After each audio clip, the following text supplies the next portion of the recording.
Levels good. Thumbnail good. Games not as good. Whatever. All right, let's get this thing rolling and talk about some crappy games.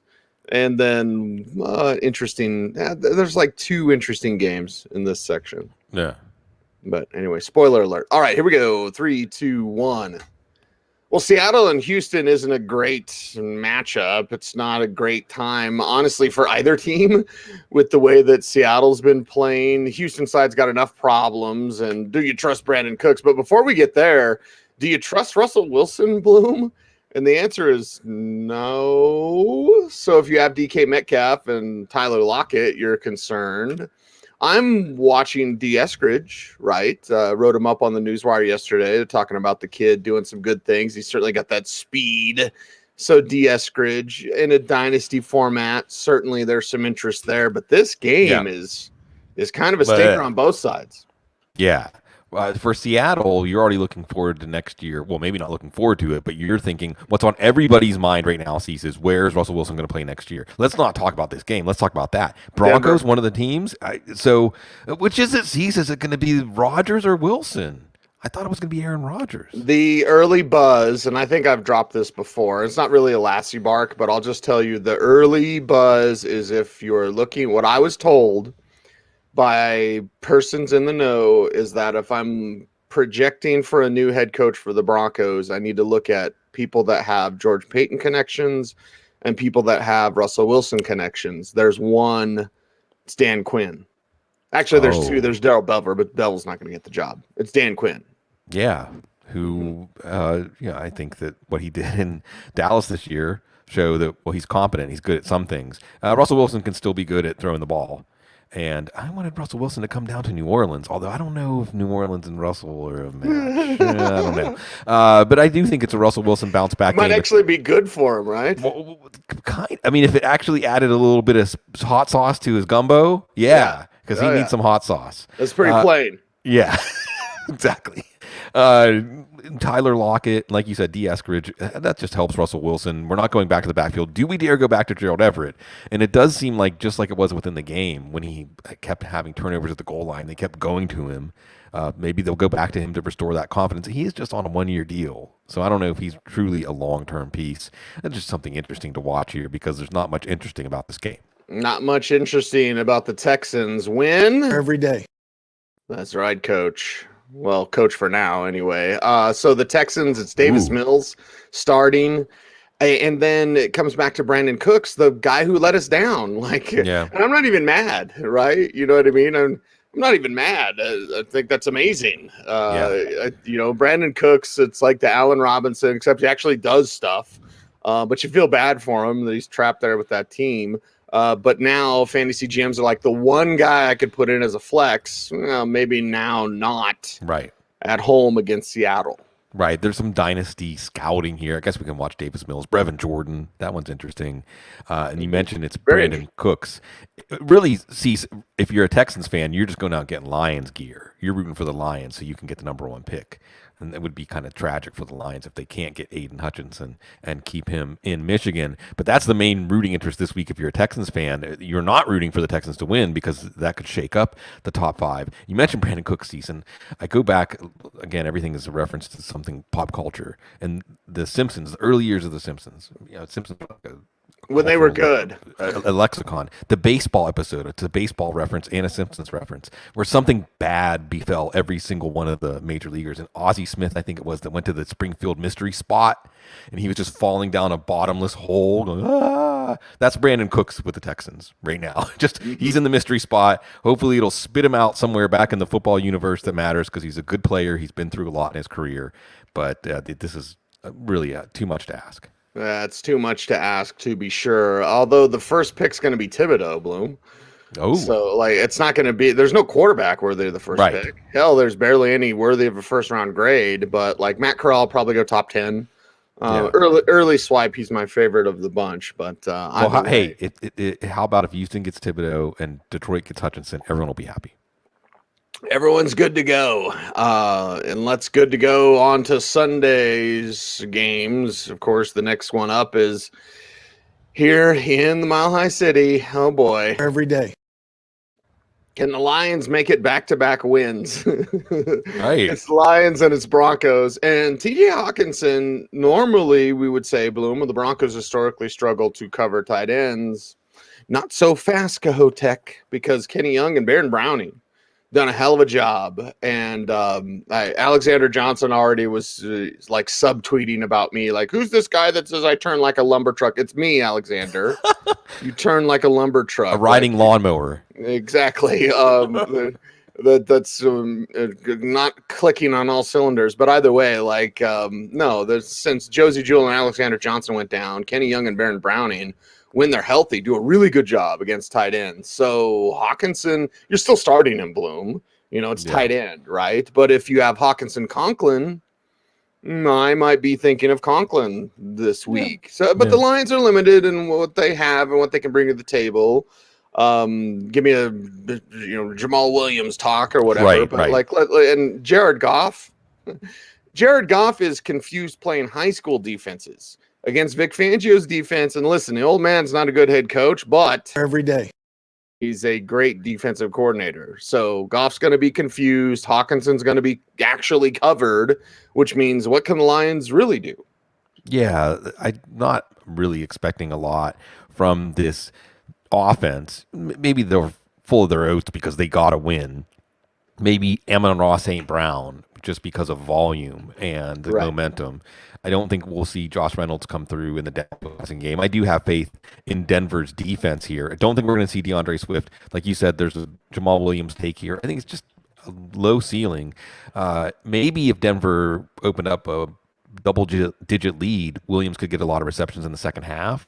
But that's not exactly a plan for your running back, too. It just depends on your other options here. And I think TJ Hawkinson has done enough that probably he's your choice. But like you said, Tyler Conklin is a potentially compelling option because he's a core receiver now against the Steelers defense that isn't exactly one that scares you, especially against tight ends.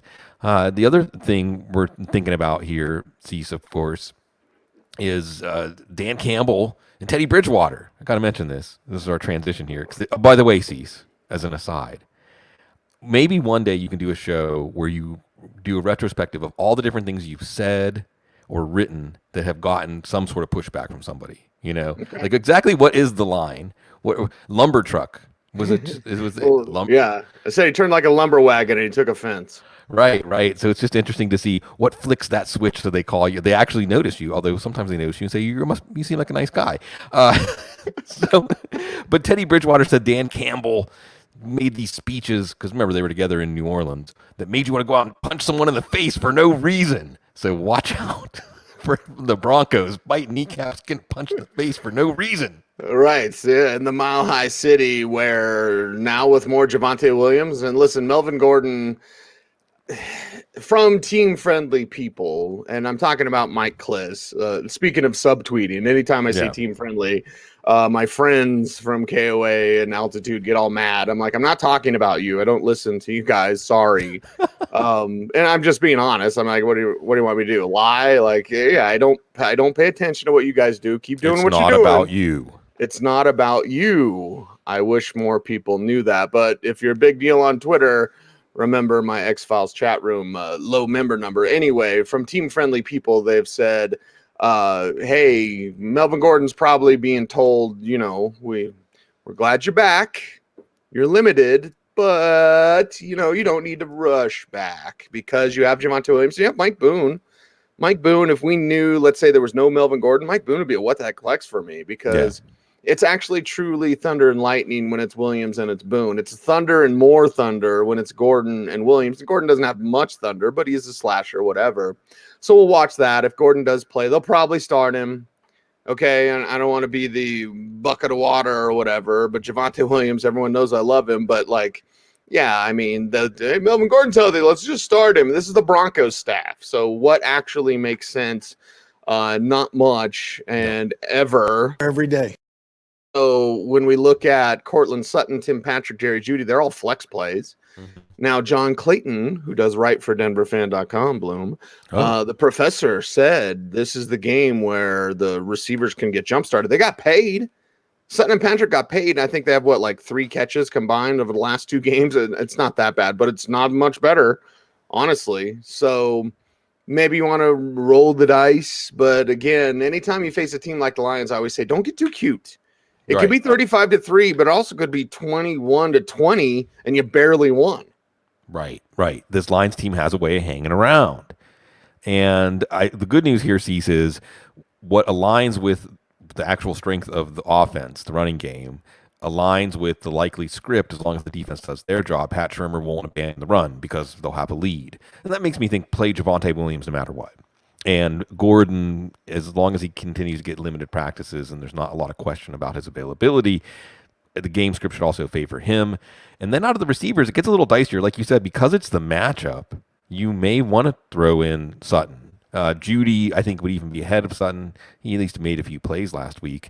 But also, Denver probably should be content for Teddy Bridgewater to throw the ball 20 times in this game. So that doesn't exactly mean that anybody is going to be relevant. The other thing is, of course, Denver, even after a humiliating loss, staying alive. Just got to beat the Lions. You're still alive. You're still in the picture. I don't think this team can threaten or do anything in the playoffs, but maybe it would save Vic Fangio's job. Yes, he was told basically playoffs are bust. And so when people and fans get upset, like, why hasn't he been fired? It's because they're still alive mathematically. So, Texans fans, put on your Lions gear. Broncos fans, put on your Lions gear. That could be. Giants and the Chargers is the next game we're going to talk about. And the Giants side is Mike Glennon, I guess. Wrote it yesterday. It's like he's coming out of the concussion protocol. He's kind of expected to be the starter. I always love how it's like they didn't actually practice, so this is an estimation, but Mike Glennon did not participate, but he's not been ruled out. This is what I wrote yesterday. He'll be the starting quarterback if he's cleared to play. Not great news, but going to Jake Fromm is not great news either. And, of course, we know last week what he did against the Dolphins. Easier matchup against the Chargers, but the key against the Chargers is what, Bloom? Run the ball. Yeah, sounds pretty good if you got Saquon Barkley, but it's the Giants, and it's probably Mike Glennon, so who the hell knows? Yeah, it's a big... I mean, you're going to play the Chargers defense no matter what, right? Glennon wasn't great last week. He didn't make any big gaps in that loss. So, Miami we thought was going to maybe be a better play. But still, you're looking at that Chargers defense. Really, the big question here is, do you play Saquon Barkley? I don't know. I feel like if you got Saquon Barkley, and I know we're fantasy football experts, air quotes, we're here to make calls. That's tough. I kind of feel like if you got Barkley, you're on your own. It's week 14, which isn't necessarily a playoff week. You know what I mean, Cease? Because it's like you've come this far. Right. If you have a matchup that matters, whether it matters because it determines whether you get in the playoffs or you're seeding in the playoffs, or if your playoffs did start in week 14, then you've done enough and managed your team enough, and you're hooked into fantasy football enough. And really, if you're listening to us right now, you're hooked into fantasy football enough that you don't just hand your judgment over to somebody else and substitute that for yours and say, well, tell me what to do. Right. But because Barkley... he's coming along. It's just like the beginning of the year where you can see each game he's a little more like himself. And once he's like himself, it doesn't even matter what's around him. You want him in your lineup because he can break that 80-yard touchdown. But when he's not himself, there's nothing around him to help him, and he looks feeble. He looks like he can't really get anything done for your fantasy lineup. It is the Chargers. Here's the complicating factor. It's the Chargers' run defense. All it takes is one play with Barkley. All it takes is one play. So I guess I'm talking myself into Barkley. Maybe you should too. Galladay's banged up. Shepard might be like, who cares? Ingram showing some life. Maybe that's a dynasty take. None of it matters. It's the Giants. And maybe if you're the Giants, you can start getting the deck swept clean too. It's really strange, this time of year. A lot of teams a lot of fans rooting for their teams to lose. Yeah, it is odd, and a lot of teams are still in it because what was it last week? Like 25 teams had 5 wins or more. Yeah, it was something stupid like that, some stupid number like that. So, you probably maybe you should, Bloom. Maybe this is an off-air conversation. Do you have a bug out bag? Well, yes. I mean, you guys have to go box for hurricanes. Down here in New Orleans, they call it a go box. We try to be positive. Yeah. Okay, go like box. A go cup, a go box. Well, we call it a bug out bag here in Colorado, but I have a life straw. I don't know if you have one of those. Yeah, it filters the water. Yeah. So you can like get in a mud puddle and just drink the mud puddle, but it filters out all the mud. Yeah. So, the fantasy GMs with Saquon Barkley, you've been telling them like, don't drink out of that horseshoe, the imprint in the ground that you drink the water out of, and they still keep doing it. You're dysentery, like, you've died. Whatever. Chargers is not whatever. It's whatever's clever. Of course, we already know the names and we already know the games, as I love to rhyme here this morning.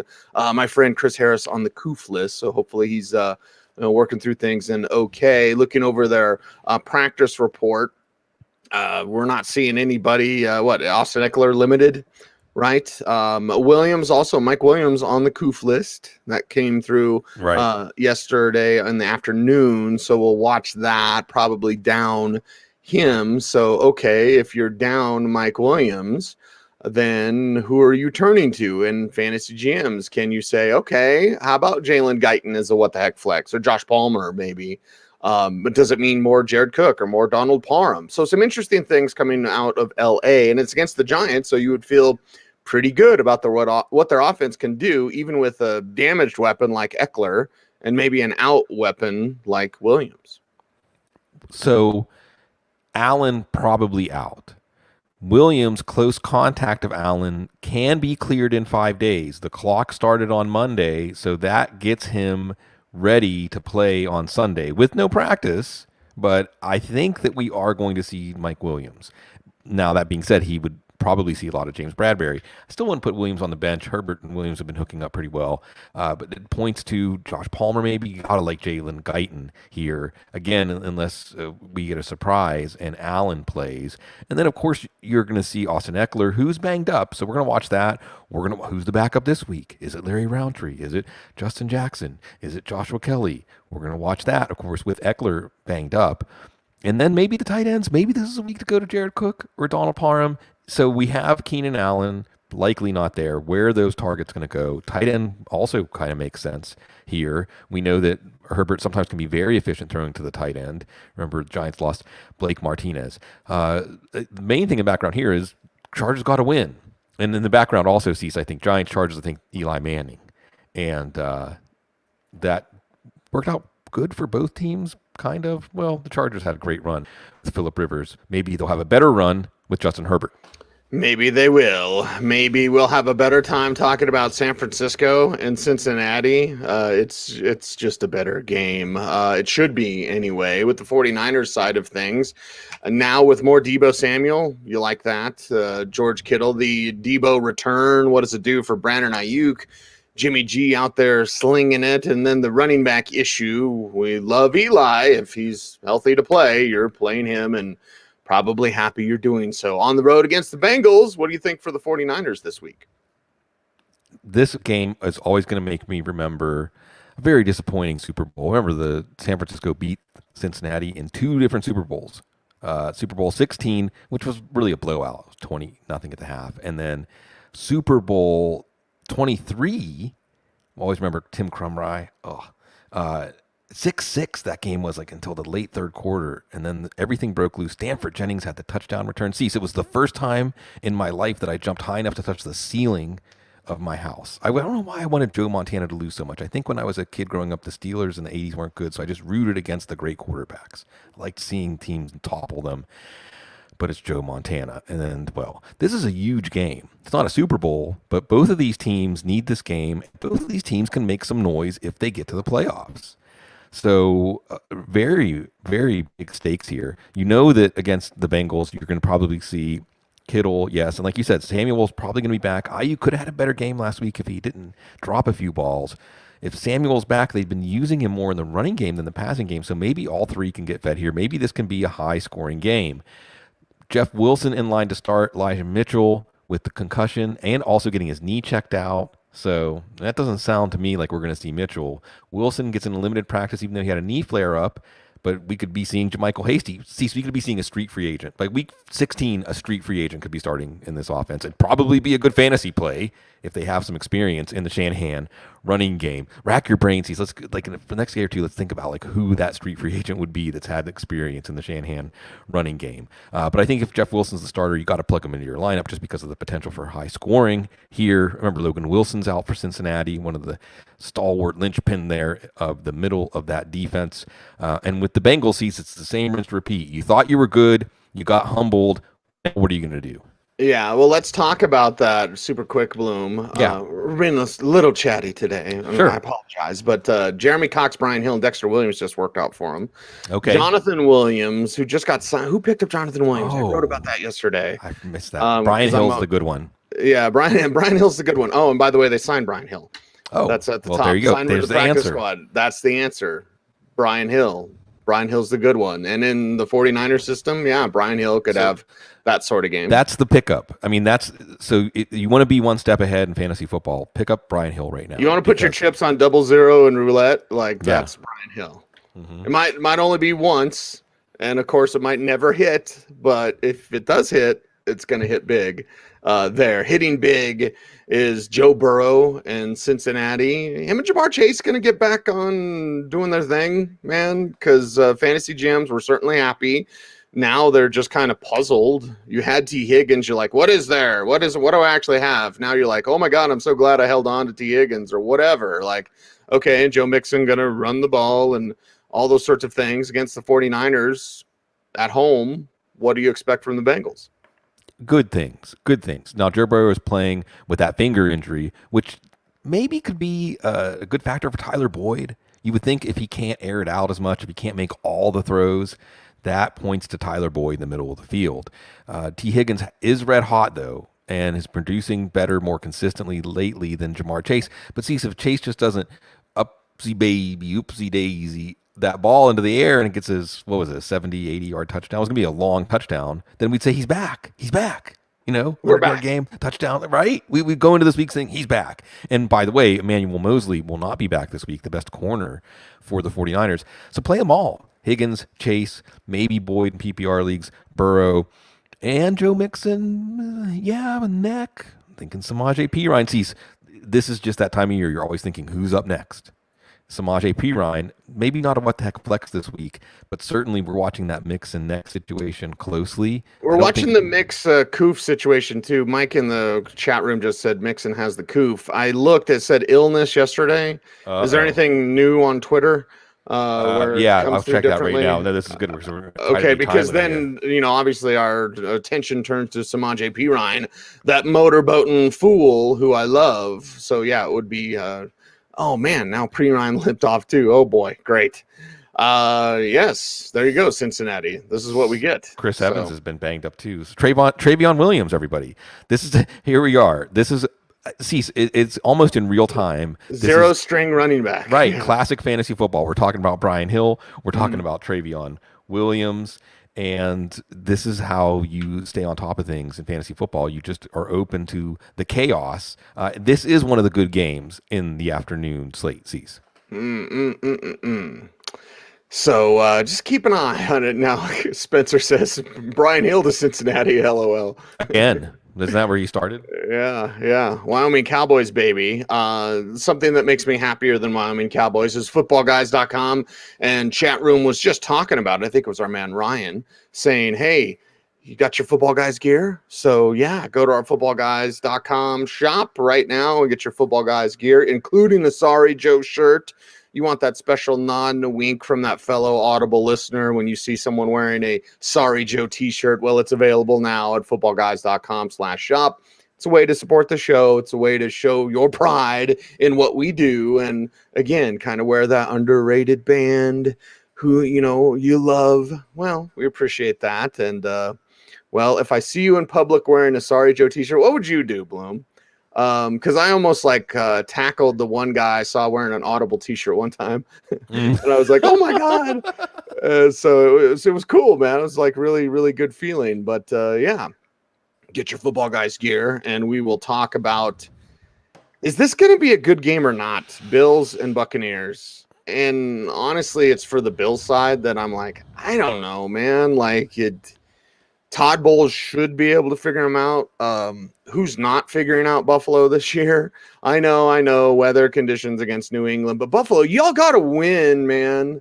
And here I thought it would be the Steelers game, right, Bloom? Like, oh, that Steelers game, I'm going to come back and bite them. No. Now it's the Jacksonville game. It's the New England game. Like, Buffalo, you're better than this. You should be better than this. What's going on? And then Todd Bowles, who's probably going to get another head coaching gig, at least should, right? Yeah. You look at Todd Bowles and that Buccaneers defense, yeah, they're going to have something for Josh Allen. So you have a certain level of confidence in your Bills, Bloom, but how much has that been shaken this year by their performance? I think against Tampa, you're going to see some numbers. And I do want to say this against Cease. I almost feel like that Buffalo-New England game deserved its own recap show. It was a compelling game. It's certainly as compelling as you possibly could have imagined under those conditions, a lot because of Bill Belichick. Josh Allen was excellent. I have to imagine that no quarterback in the NFL could have played better than Josh Allen did in those conditions as a passer. I mean, he's the perfect cold weather quarterback. He really is. And I think that he's still playing well, and I think you're going to see that against Tampa. I think when you say, is this going to be a good game, I guess I unpack that to be, is this going to be a competitive game? Because it's going to be a good game to watch, entertainment-wise, and it's going to be a good game for fantasy football. It may not be a competitive game if the Bills' defense rolls over and lets the Bucs scratch their belly like they did against the Colts. There's definitely some vulnerability there where if Josh Allen is pressing and trying to keep up with Tom Brady, this could easily be a 48-31 kind of game. That should be music to your ears for fantasy. You're playing Dawson Knox. You're playing, of course, Stephon Diggs. Even Emmanuel Sanders, Cole Beasley, Gabriel Davis. Is it time? Is it time to let Davis do more? And certainly let him be the number 2, man. He's excellent. He's a great player. Sometimes quarterbacks and wide receivers just have a thing. And I think that Allen and Davis, when it comes to chemistry, timing, when it comes to anticipating, finishing each other's sentences on the field, if you will, they've got that. So we could see him and nobody else. Not in the running game. Matt Breida benched after that terrible fumble. And I saw that some people lost last week, Cease, because they credited. They penalized Josh Allen for that fumble, the Matt Breida fumble, which is just unfair. That's really, really unfair that a scoring quirk decides fantasy football, but that's fantasy football for you. And by the way, even if Buffalo loses this game, they still have Carolina, Atlanta, and the Jets left on the schedule, and another game with New England that should get them to 10 wins. 10 wins should get them in the playoffs, so I don't think they're in trouble if they lose this one, but they should be thinking they're in trouble if they lose this one so they don't let up against a vicious Tampa team. Yeah, but who are they scaring in the playoffs? You know what I mean? Like, again, I'm sorry for belaboring everything today, but I just feel like I'm in a chatty mood. Like, Buffalo makes the playoffs, fine, we can beat them. Yeah, if they can't beat good teams, playoffs and gets Derrick Henry back, now you're like, oh crap. Yeah, what are we supposed to do with that? So, Tampa Bay, Brady and Gronk going to get theirs, and that's what Mike says in the chat room. Well, we know, of course, they know Buffalo well. This one's down in Tampa, so Tommy Brady's going to do what he does. And then we look to everyone else and the names that Fournette and Evans and Godwin, and say, okay, sure. More, please. What else was I writing? There was something else I was writing about Tampa Bay yesterday, Bloom. I'll have to look it up. Yeah. So what? Oh, Rashad Perriman. Yeah. Played 83.3% of the offensive snaps. And so long as Antonio Brown, who's not the only one, I'll just leave that out there. And not the only one on you've that been team. Saying that for a while. To give you credit, you've been saying that for months. Yeah, and everyone's like outrage, the outrage industry, Bloom. Like, oh my God, yeah, if you only knew. Well, and that was, I saw a tweet. I wish I could remember put it out there because that's a clue, right? There was a tweet that basically indicated the rest of the NFL is looking at Antonio Brown and saying, "Come on, man, come on! Why are you making them look into this?" Yeah. So either way, but I'm talking about Rashad Perriman, Bloom. Yeah. And how, maybe it's something to watch there. To watch there. He's playing 83% of the snaps. Like, that's something to watch. So yeah, we're going to watch it. Yeah, that hasn't quite worked out with Tyler Johnson. Could be a Leonard Fournette game. Again, you want to run at the Bills. You want to run on the Bills. I mean, you've just seen that this is a team that maybe shies away a little bit, and certainly the Bucs can play their share of bully ball. But speaking of bullies, Rob Gronkowski. By the way, it's been 3 years since the Miami Miracle. That's the one moment in Rob Gronkowski's career. It's really in Bill Belichick's career. It's the ultimate Bill Belichick outthought himself. There's the 30-yard line. You put Rob Gronkowski in, they're not going to throw a Hail Mary, Bill. You need a tackler back there. Anyway, that's one of the greatest plays in NFL history. It was all one of the plays that helped hasten things as the Death Star eventually got blown up. But they always build another Death Star, and building it down in Tampa now with Evans, Godwin. So that offense is looking good. And like you're alluding to, Cecil, we could have pointed this out on the schedule before the season as a potential Super Bowl preview. And maybe one half of it is a Super Bowl preview, and it's not the Bill side. No, it's not at all. It's Buccaneers and Patriots in the Super Bowl. And what? The Death Star was a great weapon, right? And during the day when I'm writing Bloom, sometimes I will just put on the first Star Wars, Episode 4, A New Hope. Mm-hmm. And like, you know, and examining the way that it's written, it's actually very well written, of course, and the hero's journey and all those sorts of things. But it's like, okay, and then the second Death Star. And then Star Killer Base in The Force Awakens. Like, really, JJ? Really? All JJ Abrams does, you know this is a fan of Lost, is like, here's a bunch of mystery boxes. I'm never going to tell you what's in them or how they got there, but it's a mystery box. And then you're like, oh my God. And then it's never answered. And you're like, what the hell? What the hell, bro? Really? Star Killer Base? You couldn't come up with something other than it's not a space station. It's an actual planet that they put a laser in the middle. Yeah. Stupid. The original Star Wars was pretty special, and some things don't need to be explained. Some backstories don't need to be written unless you're making money. And it's good in a way if it leads a new generation back to the original Star Wars trilogy and what it represented. But I probably shouldn't say anything more because I don't want to alienate anybody. Yeah. You used to make fun of May the 4th be with you. I've noticed you've changed your tune on that, Bloom. Because the Star Wars fans got after you. Yeah, no, I know I love Star Wars. So, and look, I will say this. You got me off, we're chatty. You got me off on a tangent. So my favorite Star Wars character as a kid was Boba Fett. So that twist. Book of Boba Fett. The Book of Boba Fett, and even The Mandalorian, which really was just a story about fatherhood. But maybe that's a good thing for Star Wars to tackle something like fatherhood, as we were talking about fatherhood before we came on the air. And also just the Western and some of the other things that they invoked with the storytelling of The Mandalorian. And of course, Grogu, Baby Yoda, Werner Herzog saved Star Wars in a way by just imploring them. I'm not going to do a Werner Herzog impression. I should try. That it had to be a real thing, right? Uh-huh. It had to be a real thing because if you watch the second trilogy, George Lucas, who I'm convinced, the prequels, I'm convinced George Lucas strictly cast those movies by what people looked like. I think he doesn't think acting matters. He just thinks if the CGI is dazzling enough, it doesn't matter. But Werner Herzog helped revive Star Wars by insisting that it had to be a real physical thing. And look, it became the sensation of 2020, basically, that character and that thing, and now the Book of Boba Fett. So I'm interested. They're pulling me back in, Cease. Yeah, I am. Oh well, we'll go off on our father's conversation. We should do a father's podcast, number 3,784.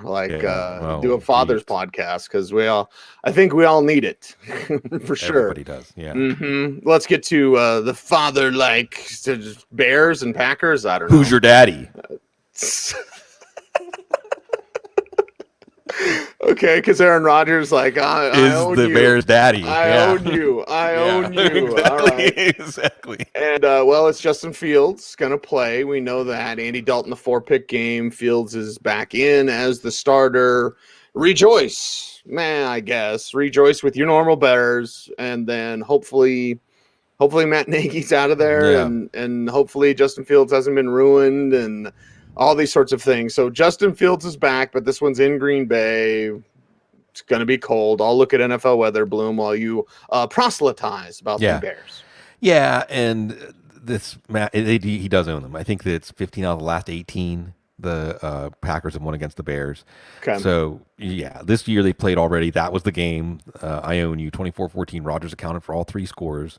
Aaron Jones caught one. Both Dillon and Jones ran well. Devontae Adams had 11 for 206 and a touchdown in that game, by the way. And both the Green Bay running backs were over 5 yards per carry. I'm talking about Green Bay's offense because I don't know if there's anything to trust here except for David Montgomery, but he's banged up. If David Montgomery's in, you're playing him. He looked great last week. If he's out, you're playing Khalil Herbert. And that's maybe it because Allen Robinson's back at practice. I'm not going to play Allen Robinson, but I'm not going to play Darnell Mooney. If Allen Robinson's back, probably not going to play Cole Kmet, who was responsible for one of those Andy Dalton interceptions last week. Probably not going to play Justin Fields because it's Green Bay. They're going to be able to put pressure on him. I think they're going to not allow him to have. I think there could be a game at the end of the season for Justin Fields that shows what he can do. But I don't think it's going to be this one. I think this is another one where Green Bay will show who owns who. Who owns who? Who is it, Bloom? It's Daoud, our neighborhood lawn guy, who's going to help us put in a rain garden and a permeable sidewalk. Once the groundskeeper for the Marlins, but he left the Marlins before they won the World Series, so he didn't get a ring. Oh man, but good story, right? Good story. He said even the people that will do the laundry get a ring. Mm-hmm. Yep. That's good. Very good. Green Bay, they've got one ring with Aaron Rodgers. Maybe they'll try for two. By the way, because Packers fans are like, he'll stay. If they win it all, he'll stay. No. Michael Jordan won his sixth ring, and then they broke that up. So, right. If it is the last dance and it follows the last dance, they'll win it all, and then they'll break it up. So your guy can dream, can he? And at Green Bay, NFLweather.com says that it's going to be 33 at kickoff with 14-mile-an-hour winds. Okay, well, it's still Aaron Rodgers and the Packers, so start your Packers as per usual. Yeah, again, Adams 11 for 206 and a touchdown. It's going to be both running backs. I think Rodgers at home against the Bears. Maybe Marquez Valdez-Scantling, no Cobb probably in this one. So Valdez-Scantling can make your week with one play. And, yeah, the Bears in prime time, really? The Bears? Yeah, well, this is what you get. Monday night is much better, Bloom, though. It is much better. And it is the LA Rams and it is the Arizona Cardinals on the Rams side of things. You're going, okay, Matthew Stafford, you're getting warmed up again, right? Can you please do that for the postseason? Cooper Kupp is super hot. Reached 100 catches last week, becoming the fourth player in NFL history to record 100 catches in the team's first 12 games. That's what we call in fuego, truly in fuego. So Van Jefferson now gets more consideration for fantasy GMs out there. Sony Michel, of course, we're watching that and watching the practice status for Darrell Henderson. So in more interesting Monday night game in a big divisional matchup, which everyone will have their popcorn ready for. Usually Sunday night is the show, and Monday night's just kind of the This week It's the opposite. It's like old times, Bloom. Let's tell some old stories. Remember Howard Cosell? Remember Chewbacca? Remember Dennis Miller? Yeah. Yesterday was the anniversary of when Howard Cosell informed the world that John Lennon had been shot and died. Right as the Patriots were setting up for a game-winning field goal. Anyway, Howard Cosell. Howard Cosell, definitely one of the people responsible for me deciding at some point I want to talk about sports and have it be my job. Howard Cosell. I got to work on my Howard Cosell imitation. Monday Night Football, that was Howard Cosell. That was his dominion, Dandy Don Meredith. Anyway, this game we've already seen once this year. Arizona won 37-20. They won handily. And by the way, it broke an 8-game losing streak the Cardinals had to the Rams.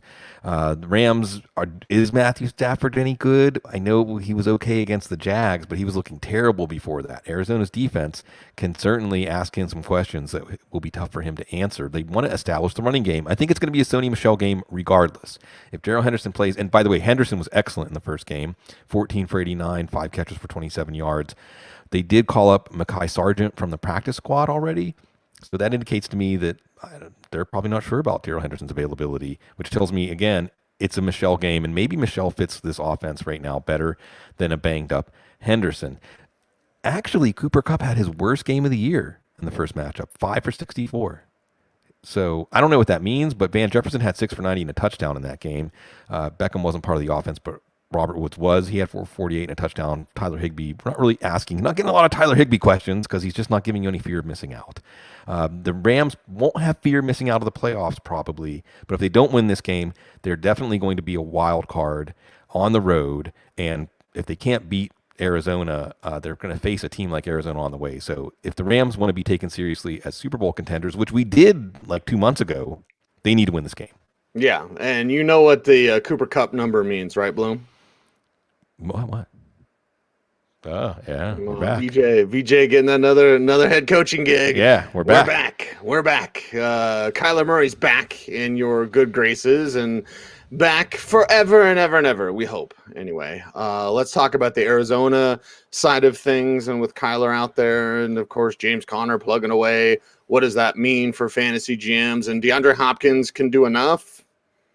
Maybe not dazzle you, Bloom, but even if it's like 2 for 36 and a touchdown, well, that's enough. But at what level is appropriate to consider where you start your Nuke Hopkins shares? And your Cardinals looking for a big win to prove that they are the alpha dog, not only in the division, not only in the conference, but in the entire league. Yeah, I think that this is what a good team looks like. And it looked like a good team in the first matchup, too, in that 37-20 game. Murray threw a couple of touchdowns. Edmonds, who was designated to return from IR, I don't think we're going to see him Monday, but you never know. Either way, you're going to play Connor. He had 2 scores in that first game. AJ Green had 5 for 67 and a touchdown. Max Williams. Cease, remember that moment when Max Williams was fantasy relevant finally? He had 5 for 66 and a touchdown in the first matchup. So you like Zach Ertz in this one. Do you bench Nuke? He looked good. He looked like he was back last week, even though Murray only threw the ball 15 times. He is going to face Jalen Ramsey. He had 4 for 67 first time around. That's not that disappointing. Like you said, Cecil could get a touchdown. Maybe just a handful of snaps. If Ramsey's not on him, he could make it happen. So probably breaking ties in favor of Nuke, but that also could make you more inclined to play an AJ Green again in a deeper league, a Christian Kirk. Probably not Rondale Moore. Hasn't happened. And maybe he can have a big play at some point. But remember, the one big play that got us excited was a broken play. Not that they can't happen again. But Zach Ertz is the one of the secondary plays that I think you got to go to with Max Williams doing stuff against the Rams. And yeah, this is a showcase game for Arizona. This is a game for them to announce. We're the Super Bowl favorites. The road to the Super Bowl goes through Arizona. There's been some pretty good Super Bowls played in Arizona, actually. That's right. That's very, very correct. Bloom, this kind of ties into what the heck flex, but super quick, let's do a rewind. Zip, zip, zip, zip, zip. Dalvin Cook may actually play. Yeah. So I was going to call Alexander Madison a what the heck flex because Dalvin Cook may actually play. A super quick segment on Cook, and then we'll get to what the heck flex. Yeah, I think that you got to play Cook if he's active. Unless we hear from a Schefter or a Tom Pelissero or a Rappaport that he's only expected to be emergency backup. Because unlike some people brought up the Aaron Jones, A.J. Dillon situation from a couple of weeks ago. Yes. But A.J. Dillon is held in much higher regard by his team than Madison is. Not that Madison isn't held in high regard, but Madison is a backup to Cook. Dillon is more of a sidekick to Aaron Jones. So it just made sense. Plus, we're in that time of year when a running back like A.J. Dillon has more value. So I wouldn't necessarily compare those situations one for one. The other thing is Jones was coming back from a leg injury. With Cook, I think he's probably just pain tolerance, right? I mean, they got a harness or something they put on his shoulder so it can't pop out again, right? Shoot it up, call it good. Just pain tolerance. I mean, he can play with that. So I just think that if Cook is in, you got to play him. Like you said, Madison is a what the heck flex, maybe for them handling the workload in a 50-50 kind of fashion. Mm-hmm. Or if Cook gets hurt or aggravates that. But again, I mean, it's Cook, so he could bust a new injury. The other side of this, and a reason maybe to play Madison and Cook, is the Steelers' run defense is atrocious lately. So, I mean, I think you want to err on the side of yes for both. If you have to play one, I think it's Cook. Okay, let's get to the normal what the heck flexes. And for me, looking over Week 14 matchups, you need some punch. Well, Mike Davis could provide some punch there as a what the heck flex. Ty Johnson, I don't really want to touch the Bills situation, but if you're tempted, then both Moss and Singletary would be what the heck flexes. J.D. McKissick, what the heck flex. Samaje Perine we talked about, although the mash unit that was the Bengals backfield, just keep an eye on it. Devontae Booker, there might be enough there, Bloom, we talked about Saquon Barkley. Like, okay, there might be enough there for Devontae Booker to be a what the heck flex. That also goes the same if you look further down the list. Guy like Ronald Jones might be enough there for him to be a what the heck flex. To the wide receiver position, what the heck flexes include the Broncos receivers. It's just treat it like Tecmo Bowl, right? Like Broncos WR. Okay, if you have Jerry, Judy, Courtland, Sutton, Tim Patrick. Now, Judy would be the highest because of his connection with Teddy Bridgewater, but like that's all they are. And they'll probably pay off as what the heck flexes. So if you can find a way to get your Broncos WR in as a what the heck flex, you're probably going to be happy that you did that. Louder with Crowder, always what the heck flex for me because I love him so. Elijah Moore, now more what the heck flex levels against New Orleans. Jalen Guyton, we talked about earlier, what the heck flex levels. Don't forget Marquez Valdes-Scantling as a what the heck flex there either. Bloom, you're looking over your week 14 matchups. You need some punch. Who are your week 14 what the heck flexes? Ty Johnson mentioned. We're going to see about Tevin Coleman. He's in concussion protocol. Let's see if Zach Wilson can hit him as a receiver. Dante Foreman, I think, got to be in against Jacksonville doing his Derrick Henry impression. Jeff Wilson, likely to start against Cincinnati. Chuba Hubbard, just try to help them get to 30 rush attempts against Atlanta. Probably they can do it. Sony Michel. And again, even if Darrell Henderson's active on Monday night, I'm playing Sony Michel. Remember, Arizona's weakness, Achilles heel, is the run and their defense. See, so I'm going to say Buffalo WR. So Sanders, Beasley, Gabriel Davis. Jarvis Landry had a big game going into the bye. Baltimore just lost their best cornerback, Marlon Humphrey. Tyler Boyd, again, with Joe Burrow and the finger, maybe reeling things in a little bit. That points to Tyler Boyd. Jalen Guyton and maybe Josh Palmer. Certainly Jalen Guyton, the way he's playing. KJ Osborne against the Steelers. Talked about Marquez Valdes-Scantling. And don't forget about Russell Gage. I know he had 11 for 130, so it's weird to say he's a what the heck flex, but I'm getting some questions, Gage or questions. It makes me think people aren't taking him seriously. But against Carolina with Stephon Gilmore likely on Kyle Pitts, they should. They definitely should. And you should also check out footballguys.com. Sign up for our free daily newsletter. Every day, the top stories from around the NFL delivered hot and fresh to your inbox with commentary by Cecil, Lammey, Sigmund, Bloom, and Joe Bryant. That is a hell of a trio. And I don't even have to say sorry, Joe, for saying that. I have permission to say hell of a trio. Hockey sticks, right? There's your hockey reference, Bloom. So a baseball reference, a hockey reference, some Star Wars talk, and yeah, we were a little bit chatty. Sorry if you had that scheduled, by the way, with your handyman lawn guy. Because sometimes I'll edit the shows, Bloom, and I'll be like, wow, 33 minutes. And then today it's like 46 minutes. Why? Because we some chatty blankety blankers. Yeah. My question is this. First of all, you passed up an opportunity to do an every day. But my question is is this. I never pass up an opportunity for every day. My question is this, Cease. If Joe utters a profanity, an obscenity, does Joe apologize to himself? Ooh, wow. Wow. What is the sound of one hand clapping? That's a brain teaser for sure. A koan, yeah. Yeah. Why he'll send us, hey buddies, I never say a swear word, so don't lie to us. Theoretical. I like it. I love it. I love y'all for watching, and make sure to do those YouTube things if you made it this far in the video. Like, comment, share, subscribe, hit the notification bell so that you never miss a vid. He's Sigmund Bloom. Follow him on Twitter at Sigmund Bloom. The show is at the Audible. And I'm at Cecil Lammey saying thanks. Stay tuned. And as always, stay frosty.